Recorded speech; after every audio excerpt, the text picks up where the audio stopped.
മാനവികത, അല്ല എങ്കിൽ നവോത്ഥാനം. 14-ാം നൂറ്റാണ്ടിൽ യൂറോപ്പ് എന്നറിയപ്പെടുന്ന ഭൂഖണ്ഡം, അവിടെയായിരുന്നു ആദ്യമായിട്ട് നവോത്ഥാനത്തിന് തുടക്കം കുറിക്കുന്നത്. അതിൽ എടുത്തു പറയേണ്ട ഒരു രാജ്യമായിരുന്നു ഇറ്റലി എന്നറിയപ്പെടുന്നത്. സാംസ്കാരികപരമായിട്ടുള്ള പല വികസനങ്ങൾക്കും ആദ്യ തുടക്കം എന്നോണം ഇറ്റലി എന്നറിയപ്പെടുന്നത് ചരിത്രത്തിൽ ഇടം പിടിച്ച ആദ്യത്തെ മാനവിക രാഷ്ട്രമായിരുന്നു. എന്തൊക്കെ കാരണങ്ങളായിരിക്കാം ചരിത്രപരമായിട്ട് ഒരു രാഷ്ട്രത്തിലേക്ക് ആദ്യമായിട്ട് സാംസ്കാരികപരമായിട്ടുള്ള വികസനം ഉണ്ടായത്? അതിലെ ഏറ്റവും പ്രധാനപ്പെട്ട 2 കാരണങ്ങളായിരുന്നു കുരിശ് യുദ്ധങ്ങളും കോൺസ്റ്റാന്റിനോപ്പിൾ ആക്രമണവും. എന്താണ് മാനവികത, അതിന്റെ പ്രാധാന്യം എന്താണ്, അതിനെക്കുറിച്ച് പറയുന്നതിന് മുമ്പായിട്ട് അതിന്റെ കാരണങ്ങൾ പറയുന്നതായിരിക്കാം ഏറ്റവും എളുപ്പം. കാരണം നമുക്കൊരു കൺഫ്യൂഷൻസ് ആദ്യമേ ഒഴിവാക്കുന്നതിന് വേണ്ടിയാണ് കുരിശ് യുദ്ധങ്ങളെക്കുറിച്ചും കോൺസ്റ്റാന്റിനോപ്പിൾ ആക്രമണത്തെക്കുറിച്ച് ഒരു പ്രിഫൈസ് അല്ലെങ്കിൽ ഒരു ആമുഖം ആദ്യമേ പറയുന്നത്. എന്താണ് കുരിശ് യുദ്ധങ്ങൾ എന്നറിയപ്പെടുന്നത്? 11 മുതൽ 13 വരെയുള്ള നൂറ്റാണ്ടുകളിൽ ക്രിസ്തീയ യൂറോപ്പും ഇസ്ലാമിക ലോകവും, പ്രത്യേകിച്ച് തുർക്കികളും മറ്റ് ഇസ്ലാമിക ഭരണാധികാരികളും തമ്മിൽ നടന്ന വിഖ്യാതമായിട്ടുള്ള യുദ്ധ പരമ്പരകളെയാണ് നമ്മൾ കുരിശ് യുദ്ധങ്ങൾ എന്നറിയപ്പെടുന്നത്. നമുക്ക് എല്ലാവർക്കും അറിയാവുന്നതുപോലെ യേശുക്രിസ്തുവിന്റെ ഒരു ജന്മസ്ഥലമാണ് ജെറുസലേം എന്നറിയപ്പെടുന്നത്. ഈ നഗരം എന്നറിയപ്പെടുന്നത് പണ്ട് തുർക്കി അല്ലെങ്കിൽ മറ്റ് മുസ്ലിം ഭരണാധികാരിയുടെ കയ്യിൽ ആയിരുന്നു. അപ്പോൾ ഇതിൽ നിന്ന് ഈ സ്ഥലത്തെ മോചിപ്പിക്കുക, ജെറുസലേം എന്നറിയപ്പെടുന്ന സ്ഥലത്തെ മുസ്ലിം ഭരണാധികാരികളുടെ കയ്യിൽ നിന്ന് മോചിപ്പിക്കുന്നതിന് വേണ്ടി, അല്ലെങ്കിൽ ആ ലക്ഷ്യത്തോടു കൂടി യൂറോപ്പിലെ തന്നെ ക്രിസ്ത്യൻ ഭരണാധികാരികളും പോപ്പും ചേർന്ന് നടത്തിയ സൈനിക നീക്കങ്ങളെയാണ് കുരിശ് യുദ്ധങ്ങൾ എന്ന പേരിൽ അറിയപ്പെടുന്നത്. സ്വാഭാവികമായിട്ടും ക്രിസ്തീയ വിശ്വാസപ്രകാരം അതീവ പവിത്രമായിട്ടുള്ള സ്ഥലമാണല്ലോ ജെറുസലേം എന്നറിയപ്പെടുന്നത്. അപ്പൊ ആ നഗരം തിരിച്ചു പിടിക്കുക എന്ന ലക്ഷ്യത്തോടെയാണ് യൂറോപ്യൻ രാജ്യങ്ങൾ ഈ യുദ്ധങ്ങൾക്ക് ആദ്യമായിട്ട് തുടക്കം കുറിക്കുന്നത്. സൈനികപരമായിട്ടുള്ള വലിയ ആൾനാശങ്ങൾ ഉണ്ടായെങ്കിൽ പോലും ചരിത്രപരമായി ഈ യുദ്ധങ്ങൾ യൂറോപ്പിന് പുതിയൊരു വഴിത്തിരിവാണ് ഉണ്ടാക്കിയത്. അതെന്താണെന്ന് ചോദിച്ചു കഴിഞ്ഞാൽ, കിഴക്കൻ രാജ്യങ്ങളുമായിട്ട്, പ്രത്യേകിച്ച് ഏഷ്യയുമായിട്ട് നേരിട്ടുള്ള സമ്പർക്കത്തിന് ഇങ്ങനെ ഈ യുദ്ധം വഴിയൊരുക്കുകയാണ് ഉണ്ടായത്. അപ്പൊ ചരിത്രപരമായിട്ട് നോക്കുകയാണെങ്കിൽ അപരിചിതമായിട്ട് കിടന്ന പല രാജ്യങ്ങളെയും, പ്രത്യേകിച്ച് പടിഞ്ഞാറും ഏഷ്യയുമായിട്ടുള്ള പല രാജ്യങ്ങളെയും അവർക്ക് മനസ്സിലാകുന്നതിനും ശാസ്ത്രവും സാങ്കേതികപരമായിട്ടുള്ള വിദ്യകളും സുഗന്ധ വ്യഞ്ജനങ്ങളും ഈ യുദ്ധങ്ങളിലൂടെ യൂറോപ്പിലേക്ക് എത്തിച്ചേരുന്നതിനും സഹായിച്ചു. ഇത് പിന്നീട് യൂറോപ്യൻ നഗരങ്ങളുടെ വ്യാപാര വളർച്ചയ്ക്കും നവോത്ഥാനത്തിനും വലിയ തോതിൽ കാരണമായിട്ട് തീർന്നു. അപ്പോൾ ഈ കാരണങ്ങളായിരുന്നു കുരിശ് യുദ്ധങ്ങൾ എന്നറിയപ്പെടുന്ന ഒരു യുദ്ധത്തിലൂടെ യൂറോപ്പ് എന്നറിയപ്പെടുന്ന രാജ്യത്തിലേക്ക് വലിയൊരു വികാസത്തിന് തുടക്കം കുറിക്കുന്നതിന് കാരണമായിട്ട് ചരിത്രം പറയപ്പെടുന്നത്.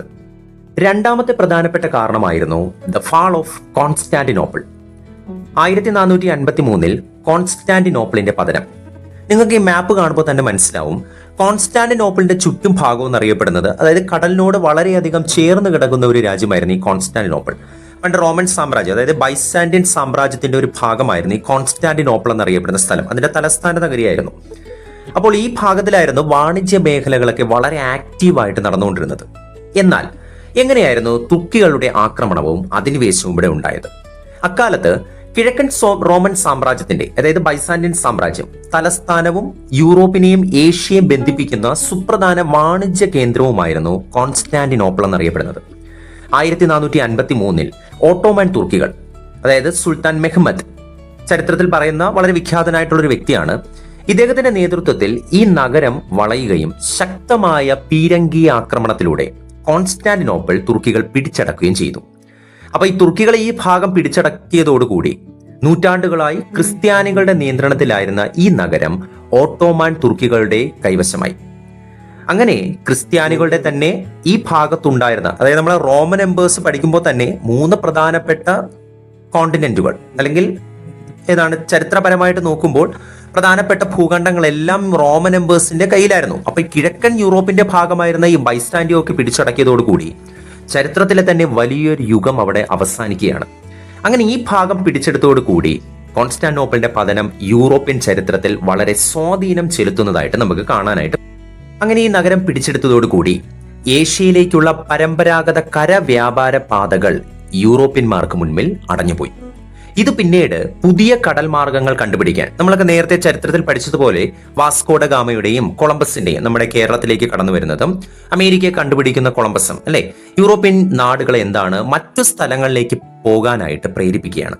അതായത് ഒരു ചരിത്ര ഒയാജസുകൾ എന്താണ്, ഹിസ്റ്റോറിക്കൽ ഒയാജസിന് അവിടെ തുടക്കം കുറിക്കുകയാണ്. എന്നാൽ നമ്മളുടെ ചരിത്രം ഇവിടെ നോക്കുമ്പോൾ അതിലുപരിയായിട്ട് അവിടെ ഉണ്ടായിരുന്ന, അതായത് ഈ കോൺസ്റ്റാന്റിനോപ്പിളിന്റെ ആ ഭാഗത്തൊക്കെ ഉണ്ടായിരുന്ന ഗ്രീക്ക് റോമൻ പണ്ഡിതന്മാർ, നമ്മൾ പണ്ഡിതന്മാരെ കുറിച്ചൊക്കെ നേരത്തെ പഠിച്ചിട്ടുണ്ട്, അരിസ്റ്റോട്ടൽ ആവട്ടെ മറ്റു തരത്തിലുള്ള ആരും ആവട്ടെ, ഇവരെല്ലാവരും എന്ത് ചെയ്യുന്നു? ഇറ്റലിയിലേക്ക് പലായനം ചെയ്യുന്നു. ഈ പണ്ഡിതന്മാരുടെ വരവ് ഇറ്റലിയിലെ വലിയ തോതിലുള്ള ഗവേഷണങ്ങൾക്കും അറിവുകൾക്കും വഴിമാറുകയും അത് യൂറോപ്പിൽ ഒരു പുതിയൊരു നവോത്ഥാനത്തിന് തിരികൊളുത്താൻ ഏറ്റവും വലിയ കാരണമായി തീരുകയും ചെയ്തു. മാനവികത എന്ന സംസ്കാരം യൂറോപ്പ് എന്നറിയപ്പെടുന്ന ഭൂഖണ്ഡത്തിലെത്തുന്നതിൽ മൂന്നാമത്തെ പ്രധാനപ്പെട്ട കാരണമായിരുന്നു ബ്ലാക്ക് ഡെത്ത്, അല്ല എങ്കിൽ കറുത്ത മരണം. 1347 മുതൽ 1353 വരെ യൂറോപ്പിലുടനീളം വ്യാപിച്ച ഈ പ്ലാഗ് ഏകദേശം കോടിക്കണക്കിന് ആളുകളുടെ ജീവനാണ് എടുത്തത്. പക്ഷേ ഇത് വെറും ഒരു രോഗമല്ല, ഇത് സമൂഹത്തെയും സമ്പദ് വ്യവസ്ഥയെയും മതവിശ്വാസങ്ങളെയും മനുഷ്യരുടെ ജീവിത രീതികളെയും മാറ്റിമറിച്ച ഒരു ടേണിംഗ് പോയിന്റ് ആയിരുന്നു. പ്ലാഗിന്റെ തുടക്കം എന്നറിയപ്പെടുന്നത് സെൻട്രൽ ഏഷ്യ ഭാഗത്തായിരുന്നു. ഈ മാപ്പ് നോക്കുന്ന സമയത്ത് നിങ്ങൾക്കത് മനസ്സിലാക്കാനായിട്ട് സാധിക്കും. ഏകദേശം 1346 ക്രിമിയ എന്നറിയപ്പെടുന്ന രാജ്യത്തിൽ ആദ്യം പ്ലാഗിനെ റിപ്പോർട്ട് ചെയ്യുന്നു. ഇത് ബ്ലാക്ക് സീയുടെ തീരത്തായിട്ടുള്ള ഒരു പ്രദേശമായതുകൊണ്ട് തന്നെ വ്യാപാര കേന്ദ്രത്തിന്റെ ഒരു സ്ഥലമായിരുന്നു ക്രിമിയ എന്നറിയപ്പെടുന്നത്. അതുകൊണ്ട് തന്നെ വളരെ പെട്ടെന്ന് തന്നെ മറ്റു രാജ്യങ്ങളിലെ കപ്പലുകളിലേക്ക് അല്ലെങ്കിൽ അവിടുത്തെ ജീവനക്കാരിലേക്ക്, അതുവഴി മറ്റുള്ള രാജ്യങ്ങളിലേക്ക് പ്ലാഗ് എന്നറിയപ്പെടുന്ന മഹാമാരി വ്യാപിക്കുന്നതിന് കാരണമായിട്ട് മാറി. 1347 കോൺസ്റ്റാന്റിനോപ്പിളിനടുത്തായി രോഗം, അതായത് ഇന്നത്തെ ഇസ്താംബൂൾ എന്നറിയപ്പെടുന്ന രാജ്യം, ഇവിടേക്ക് ഈ രോഗം നഗരപ്രദേശങ്ങളിലേക്ക് വളരെ വേഗത്തിൽ എത്തുന്നതിനും ഇത് യൂറോപ്പിലെയും ഏഷ്യയുമായി ബന്ധിപ്പിക്കുന്ന ഒരു ഗേറ്റ് വേ ആയതുകൊണ്ട് തന്നെ രാജ്യം മുഴുവൻ, അതായത് ഏഷ്യ ആയാലും യൂറോപ്പ് ആയാലും എല്ലാ രാജ്യങ്ങളിലേക്ക് ഇവരുടെ കപ്പലുകൾ പോകുന്നത് കൊണ്ട് തന്നെ അവിടെയെല്ലാം ഈ രോഗം ഒരു എപ്പിഡമിക് ഡിസീസായി, ഒരു സാംക്രമിക രോഗമായിട്ട് പടരുന്നതിന് കാരണമായിട്ട് മാറി. That means the trade became the carrier of death.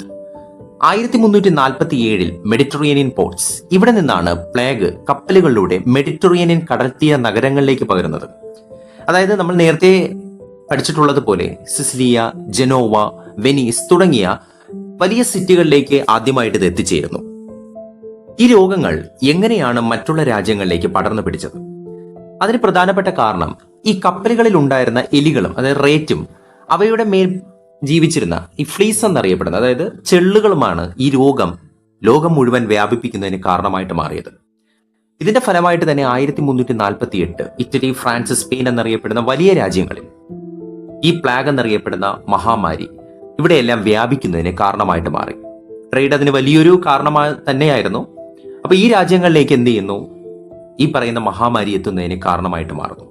1349 ഇംഗ്ലണ്ടിനടുത്തായി, അതായത് ഇംഗ്ലണ്ട് എന്നറിയപ്പെടുന്നത്, ഈ മാപ്പ് നമുക്ക് ശ്രദ്ധിക്കുമ്പോൾ മനസ്സിലാവും, ഇംഗ്ലണ്ട് എന്നറിയപ്പെടുന്നത് തുറമുഖ നഗരങ്ങളുടെ ഒരു പ്രദേശമാണ്.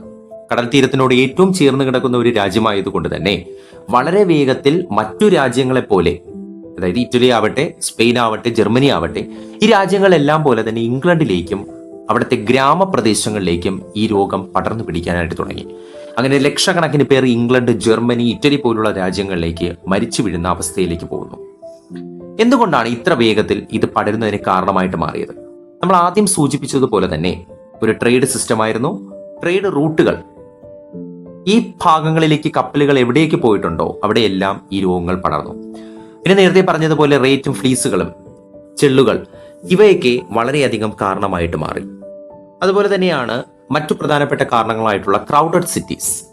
അന്നത്തെ കാലഘട്ടത്തിൽ യൂറോപ്പിന്റെ പ്രധാനപ്പെട്ട നഗരങ്ങളെല്ലാം വളരെയധികം തിരക്കേറിയ രാജ്യങ്ങളായിരുന്നു, അല്ലെങ്കിൽ നഗരപ്രദേശങ്ങളായിരുന്നു.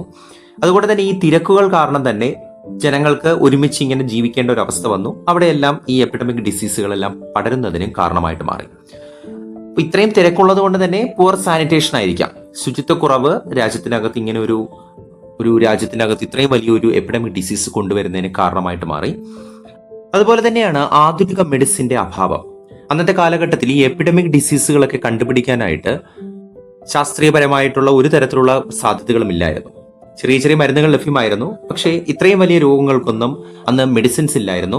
ഒരുപക്ഷെ ഈ ഒരു അഭാവമായിരിക്കാം മാനവികത എന്നറിയപ്പെടുന്ന ഒരു പുതിയൊരു തത്വശാസ്ത്രത്തിന്, അല്ലെങ്കിൽ ഒരു പുതിയൊരു സംസ്കാരത്തിന്, ശാസ്ത്രത്തെക്കാൾ ഒരു സംസ്കാരത്തിന് യൂറോപ്പ് എന്നറിയപ്പെടുന്ന രാജ്യം തുടക്കം കുറിക്കുന്നതിന് ഈ പറയുന്ന പ്ലേഗ് ഒരു കാരണമായിട്ട് മാറിയത്. അപ്പോൾ ഇവിടെ മാനവികതയും ബ്ലാക്ക് ഡെത്തും തമ്മിൽ എന്താണ് ബന്ധം എന്ന് ചോദിച്ചു കഴിഞ്ഞാൽ ഉറപ്പായിട്ടും അതിന് കൃത്യമായിട്ടുള്ള ബന്ധമുണ്ട്. മനുഷ്യൻ ദൈവചിന്തകൾക്ക് പകരമായിട്ട് മനുഷ്യന്റെ ശരീരത്തിന് പ്രാധാന്യം നൽകി തുടങ്ങി. Human life is important and human body is very important. അത് ദൈവം നമുക്ക് പ്രാർത്ഥിച്ചത് കൊണ്ടോ അല്ലെങ്കിൽ മറ്റെന്തെങ്കിലും ചെയ്തത് കൊണ്ടോ ഒരു ഡിവൈനിറ്റിയിലൂടെ നമുക്ക് ലഭിക്കാൻ പോകുന്നില്ല. അത് ഈ മരണത്തോട് അവർക്ക് മനസ്സിലായി. അങ്ങനെ അവർ ശാസ്ത്രീയപരമായിട്ടുള്ള പഠനങ്ങൾ നടത്തുന്നു. അവർ മറ്റു രാജ്യങ്ങളിലേക്ക് ചേക്കേറുന്നു. പുതിയ മെഡിസിൻസുകളൊക്കെ കണ്ടെത്താനായിട്ട് ശ്രമിക്കുന്നു. പല പ്രമുഖരായിട്ടുള്ള ശാസ്ത്ര വിഭാഗക്കാരും അവർ മറ്റു വലിയ രാജ്യങ്ങളിലേക്കും യൂണിവേഴ്സിറ്റികളിലേക്കും അതൊക്കെ ഉണ്ടാക്കിക്കൊണ്ട് തന്നെ, പുതിയ പുതിയ സർവകലാശാലകൾ ഉണ്ടാക്കിക്കൊണ്ട് തന്നെ രാജ്യത്തിൽ തന്നെ മനുഷ്യ ശരീരത്തിനും മനുഷ്യന്റെ ചിന്തകൾക്കും പ്രാധാന്യം നൽകുന്ന ഒരു അവസ്ഥയിലേക്ക് എത്തുന്നു. അതിന്